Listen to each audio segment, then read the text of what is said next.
अरे, आपके लिए बड़ी खुशखबरी। मैं सिर्फ 52 रुपये में भोजन लेकर आ जाऊंगी। अब मैं जाऊं? ओके। फिर मम्मा चिड़िया अपने घर से निकलती है। रास्ते में चिड़िया को कालू कौवा मिल जाता है।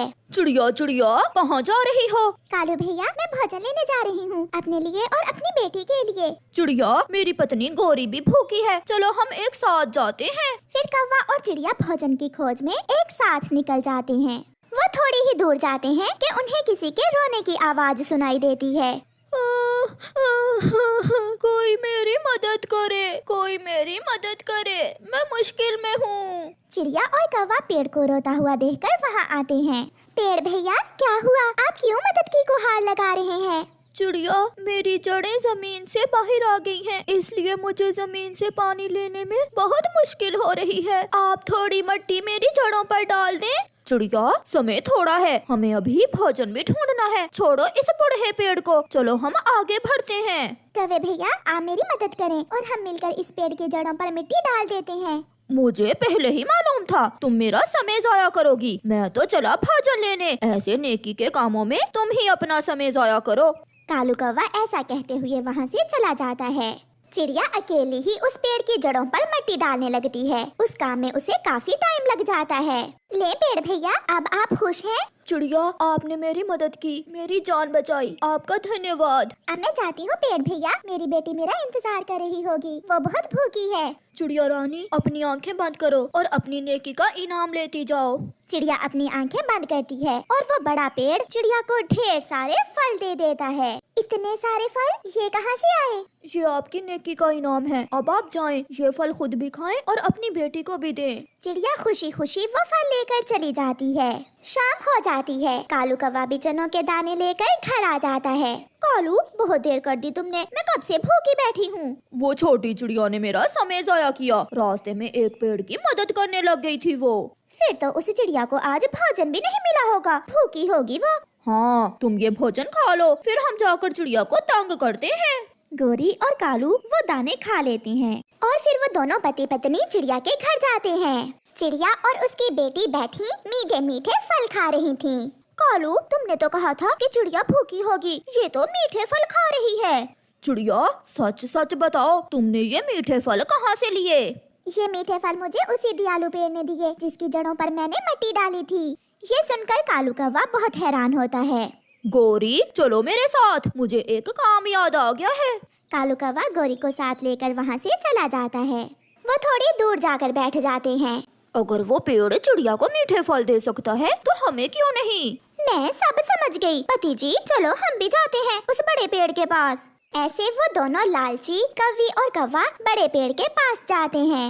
बड़े पेड़, हमें भी मीठे फल दो। चिड़िया ने मेरी जड़ों पर मिट्टी डाली थी, मगर तुमने मेरी मदद नहीं की, इसलिए मैंने मीठे फल चिड़िया को दे दिए। तो हम भी तुम्हारी जड़ों पर मिट्टी डाल देते हैं। नहीं, अब मेरी जड़ें सुरक्षित हैं, तो हम तुम्हारी जड़ों से मिट्टी हटा देते हैं, फिर तो दोगे ना हमें मीठा फल? ये सुनकर वो पेड़ डर जाता है। ना ना कौवा, ऐसा ना करना। मगर कौवा पेड़ की जड़ों से मिट्टी हटाने लगता है। रुको रुको कौवा, अपनी आंखें बंद करो। अब समझ में आई ना बात पेड़ जी। कौवे अपनी आंखें बंद करते हैं और पेड़ जी उन्हें एक कटोरी देता है जिस पर एक कपड़ा बंधा हुआ था। इस कटोरी में क्या है पेड़ जी? इसमें बहुत स्वादिष्ट फल है, मगर आप इसे घर जाकर खोलना। फिर खुशी खुशी कौवे वो कटोरी लेकर घर चले जाते हैं। रुको रुको कालू जी, पहले मैं कुंडी लगा लूं, फिर खोलना ये कटोरी, ऐसा ना हो कि कोई भिखारी ही आ जाए। गौरी दरवाजे की कुंडी लगा लेती है। अब मैं खोलता हूँ इस कटोरी को, मेरे तो मुंह में अभी से पानी आ रहा है। कालू कौवा जैसे ही कटोरी से कपड़ा उतारता है, अंदर से मधुमक्खियाँ निकलती हैं और वो गौरी और कालू को काटने लगती हैं। बचाओ बचाओ कालू, ये कैसा फल है? गौरी, ये हमें हमारे कर्मों की सजा मिली है, भागो गौरी भागो। फिर वो बहुत मुश्किल से दरवाजा खोलकर बाहर भागते हैं और उन्हें लालच की सजा मिलती है। चिड़िया पहाड़ों के पास से गुजर रही थी जब उसकी नजर पहाड़ के पास सूखे हुए पेड़ पर एक घोंसले पर जाती है। ये तो चील है, ये जालिम चील कब से आ गई है हमारे जंगल में। मैं जल्दी से जाकर अपने दोस्तों को बताती हूँ। चिड़िया तेजी से उड़ती हुई अपने दूसरे पक्षी दोस्तों के पास जाती है। वो बहुत शक्तिशाली और बड़ी चील है, मुझे डर है वो हमें खा जाएगी। हम सबको मिलकर उसका उपाय करना होगा। चिड़िया, मैं तुम सबसे बड़ा हूँ, मैं तो चील से मुकाबला भी कर सकता हूँ, फिर मैं क्यों तुम्हारी मदद करूँ? जिसे चील से डर है वही सोचे इस बारे में। ऐसे कहते हुए कालू कौवा चला जाता है। दोस्तों, अगर हम इकट्ठे रहे तो फिर ही हम बच सकते हैं। अगर हम सब मिलकर चील का मुकाबला करेंगे तो चील कुछ ही दिनों में यहाँ से चली जाएगी। चिड़िया, मुझे डरने की कोई जरूरत नहीं है। मेरा हरा रंग मुझे पत्तों में अच्छे से छुपा लेता है। मैं तो कभी कभी पत्तों में ऐसे छुप जाता हूँ कि खुद को भी नजर नहीं आता। फिर वो चील मुझे कैसे ढूंढ सकती है? मैं तो चला। मिट्ठू के जाने के बाद चिड़िया कबूतर की तरफ देखती है। अगर वो मिलकर मुकाबला नहीं करना चाहते तो मुझे भी किसी के साथ की जरूरत नहीं। मैं इतनी बुलंदी में जा सकता हूँ कि बादलों से भी ऊपर। मुझे पकड़ना बहुत मुश्किल है। कबूतर भी चला जाता है। ये पक्षी क्यों नहीं समझते कि मिलजुल कर रहने में ही हमारी भलाई है। फिर दूसरे दिन वो चील जंगल की तरफ निकलती है। वो ऊंची उड़ान लेती है। वो बादलों से ऊपर चली जाती है और फिर आसमान से जंगल का जायजा लेती है। उसे एक पेड़ पर कुछ हरकत महसूस होती है। बड़ी चील बिजली की तेजी के साथ नीचे आती है और गोरी कौवी को उठाकर ले जाती है। मुझे छोड़ दो, मेरा रंग काला है। काला है तो क्या हुआ? मांस तो नहीं काला होगा। चील कौवी को मारकर खा लेती है। कबूतर ऊपर से उड़ता हुआ ये सब देख लेता है। वो तेजी से भागता हुआ जंगल जाता है और सबसे कहता है, गोरी को खा लिया। उस चील ने गोरी को खा लिया। मैंने खुद देखा। चिड़िया ने सच ही कहा था। वो चील किसी को नहीं छोड़ेगी। हम सबको मिलकर ज्ञान से काम लेना होगा। हम ताकत से उसका मुकाबला नहीं कर सकते क्योंकि वो चील तो सच में बहुत बड़ी है। क्या? ये तुम क्या कह रहे हो? मेरी पत्नी, मेरी गोरी, तुम क्यों उस दिशा में गई? अगर मुझे मालूम होता तो मैं बचा लेता तुम्हें। यही तो मैंने कहा था, वो एक एक करके सबको खा लेगी। सब अपना अपना ख्याल लगाओ कि हम कैसे उसे मार सकते हैं। मेरे पास एक उपाय है कौवे, अगर आप इंसानों की बस्ती से मिठाई ले आओ तो हम उस चील को मार सकते हैं।